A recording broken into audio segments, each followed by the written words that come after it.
La quenelle, la quenelle, la quenelle,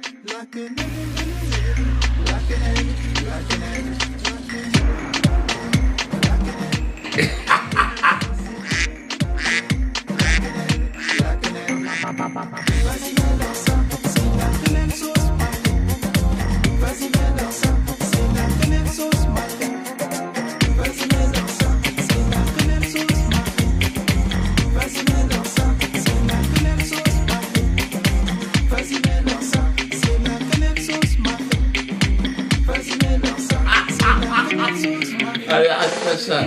Ah, c'est vrai que la quenelle sauce Mafé, vous allez l'entendre tout l'été, hein, vous allez danser là-dessus.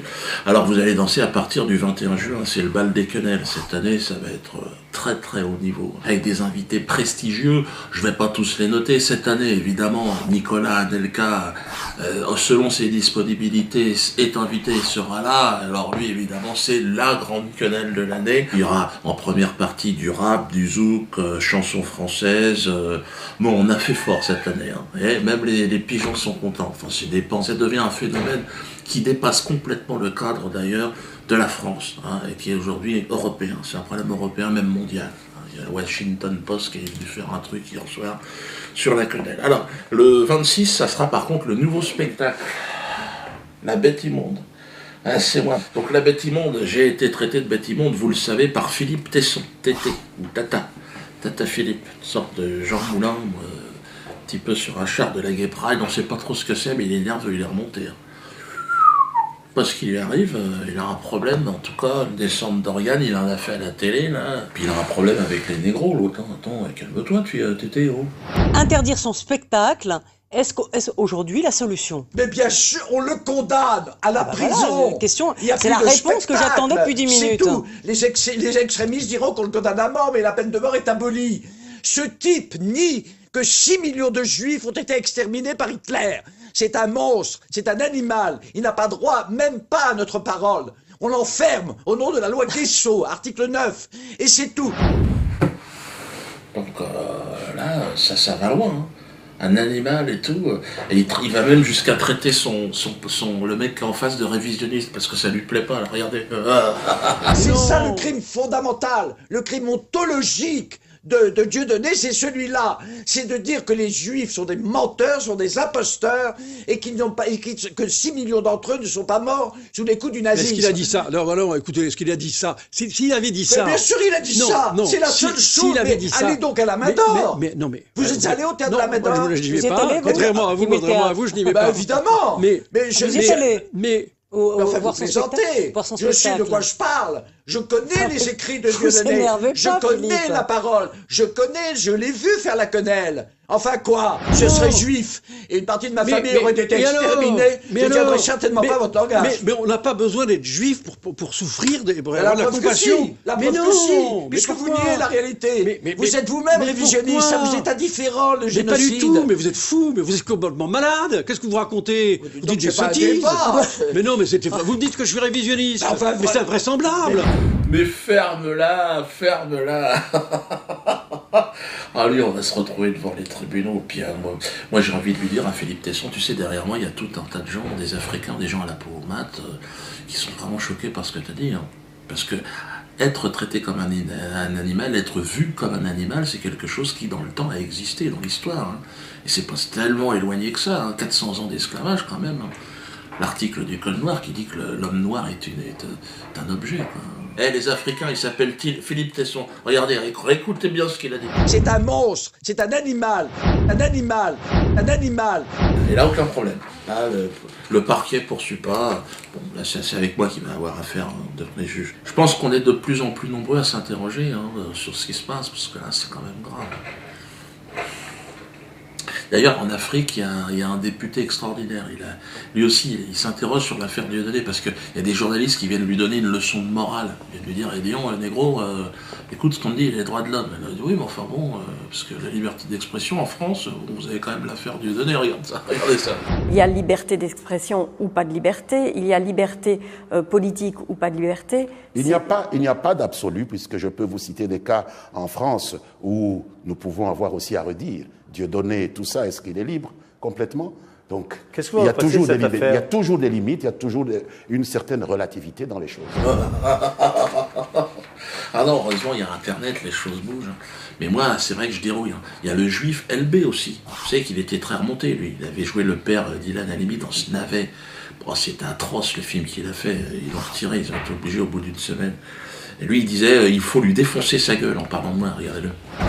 Comment vous avez réagi au propos de Dieudonné? Le débat qui a divisé la société était pour moi inacceptable. En face, il y avait quelqu'un qui avait franchi la ligne rouge tellement fort, on ne doit pas se poser la question de se demander s'il faut ou pas agir, si on lui donne ou pas une rente médiatique. Il faut lui défoncer sa gueule. Lui défoncer sa gueule. Et là, maintenant, LB, il s'est mis directement dans la... C'est une sorte d'agence touristique d'Israël. Alors déjà, il était mauvais pour les films, mais alors, je vais dire, quand tu vois ce qu'il raconte, et regardez, t'as pas envie d'aller en Israël? Israël, c'est bien plus que ce que les médias nous en disent. Je viens ici depuis une vingtaine d'années et je continue à me faire surprendre par la richesse et la variété de ce pays en perpétuel mouvement. Ses habitants, sa manière de vivre, son histoire, tout est là pour vous séduire. Oh putain, non, faut rester calme. Moi, je suis menacé de tous les côtés, mais faut rester calme. Parce que c'est vrai que je suis insulté, je suis menacé de mort. Mais bon, faut que... Je dirais que c'est la patience. C'est vrai que, comme dirait mon directeur de publication, c'est sous sa responsabilité, mais c'est vrai qu'il le dit. Et, bon. Alors là, c'est comme Bruxelles. Bruxelles, l'attentat de Bruxelles, vous vous en souvenez là? Avec Minouche, là. Minouche, Mehdi Minouche. Et qu'aurait buté des juifs, enfin, on ne sait pas d'ailleurs, il y a eu une enquête, on ne sait pas exactement ce qui s'est passé. Est-ce que c'est un règlement de compte? Est-ce que c'est un suicide? Voilà l'arraché, on ne sait pas qui vole la neuf bande en bœuf, on ne sait pas. Et bon, tout de suite, ils m'ont mis ça sur le dos, regardez-le. On sait que le passage à l'acte est toujours précédé par la libération de la parole. Et nous avons depuis des années les patrons de l'antisémitisme francophone, que sont Alain Soral et Dieudonné, avec leur représentant local ici, le député antisémite Laurent Louis, eh bien, qui contaminent les esprits de certains de nos concitoyens. Donc il ne sait même pas ce qui s'est passé, ça peut très bien être une action du Mossad, puisque c'était 2 agents du Mossad qui se sont fait buter, c'est peut-être des agents saoudiens, on ne sait pas ce qui se passe. On n'en sait rien et ça tombe encore sur ma gueule. Comme quoi j'aurais demandé à Mehdi Minouche d'aller mettre un coup de griffe là-bas. C'est parce que des gens comme Dieudonné, comme Alain Soral, pseudo-intellectuels, s'expriment, ont libéré sur Internet notamment la parole antisémite, qu'on est passé de la parole antisémite à l'acte terroriste et qu'on est passé de la parole au meurtre, à l'assassinat. Et donc on a changé complètement de dimension et c'est pour ça que le mal qui a été fait par Dieudonné et ses sbires est catastrophique. Et là, il y a un travail pour l'Europe, d'ailleurs, de trouver des solutions pour empêcher les excès sur Internet. À la veille des élections européennes, d'ailleurs, c'est vrai qu'on s'est même marré, hein. Je n'ai pas commenté, mais moi j'ai bien rigolé. Ah, les résultats, ça ne va plus. Hein. La déculottée du Parti Socialiste de Valls. Le moment que nous vivons est un moment grave, très grave, pour la France et pour l'Europe. Oh, François la sent-tu qui se glisse dans ce temps. Je crois que lui, il la sent. Elle est douloureuse. On arrive à un niveau de degré d'impopularité. Franchement, Marc Dutroux se présenterait, il ferait mieux que François Hollande. J'en suis sûr. Lui, il a rêvé, plus personne n'en veut. Alors moi, bon, je m'en fous, j'ai pas voté, hein, j'en ai rien à foutre. Puis bon, j'aime bien. Je suis ami avec Jean-Marie Le Pen, donc moi, lui, je l'aime bien. Mais bon, Front National... Il y en a un, là, le numéro 2, il est pas trop bien, lui. Là, il s'en est pris à Noah, parce que Noah, il avait dit que ça faisait marrer mes sketchs. Je suis assez loin de ce qu'il peut penser politiquement. Je suis assez déstabilisé par son entourage. Mais par contre, qu'est-ce qui me fait marrer? Qu'est-ce qui me fait rire?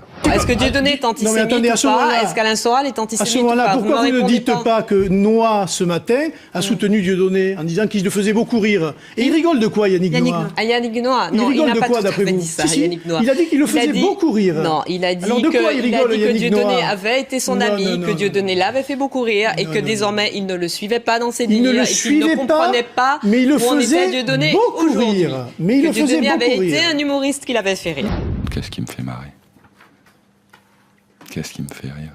Ouais, tu vois, Mais ça, c'est dingue, j'avais vu avec les Verts, à partir du moment où ils ont le pouvoir, parce que moi j'étais aux élections européennes à l'époque, j'avais soutenu les Verts, et en fait, dès qu'ils ont le pouvoir, ils deviennent odieux, les mecs.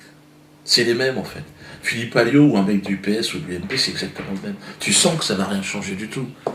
Puis sans prendre à Noah, bon, c'est vrai que Noah, il aime pas le Front National, bon, c'est son truc, hein. Et Yannick Noah, il est dans la merde, parce qu'il est en plein promo de son album, là. Et les journalistes, ils l'emmerdent. Ouais, vous seriez l'ami de Dieudonné, parce qu'il y a une photo qui traîne sur Internet, j'ai plus rien. Je sais pas moi qui l'ai mis, mais bon, on l'a retirée, nous, mais bon, elle passe pas tout. Bah, d'ailleurs, regardez-la. On peut la montrer, puisque de toute façon, tout le monde la montre, elle est dans tous les journaux maintenant. Il est obligé de se justifier, parce qu'il me connaît. Alors oui, Yannick est un ami, mais c'est plus que ça. Bon, vous savez qu'on est du même village, plus ou moins, Capoul. Nos ancêtres, depuis la nuit des temps, se battaient comme ça, coude à coude, contre l'adversaire. Donc, ça sera jamais mon adversaire, Yannick Noah, c'est moi. C'est ma famille, quoi, en fait. Donc je suis désolé, Yannick, si tu as eu des problèmes pour vendre ton truc, bon, je n'achète rien. C'est ce que je peux faire. Donc, si vous voulez l'aider, achetez son truc. Ma colère n'est pas un fond, elle n'est pas nationale. Pour revenir à Minouche, c'est vrai que Minouche, parce qu'apparemment il a été recruté dans les prisons, c'est dans les prisons françaises apparemment, qui recrutent des délinquants. Bon, les mecs, ils font ce qu'ils peuvent, quoi, pour bouffer. Et puis après, ils s'en vont en Syrie, un peu partout, pour se battre. Ce serait ça. Et là, il y aura un reproche que ce serait à cause de l'islam, tout ça. Moi, je pense que c'est surtout l'administration pénitentiaire qui n'est plus au niveau. Vous savez que moi, j'avais une initiative. J'animais un atelier de chansons potaches à Poissy.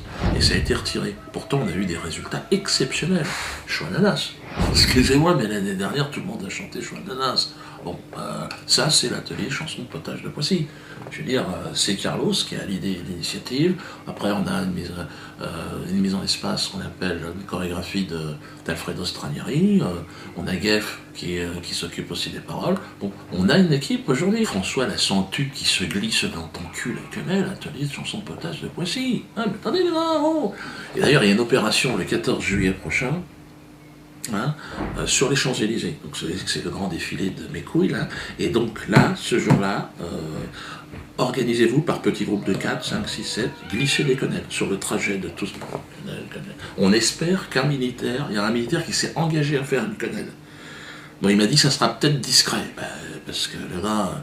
Mais il y a toujours moyen dans un mouvement, toi, de faire semblant de remettre ton... Toi, donc n'hésitez pas. Et puis quand François va passer dans sa bagnole, dans son cabriolet, François la Sentue. De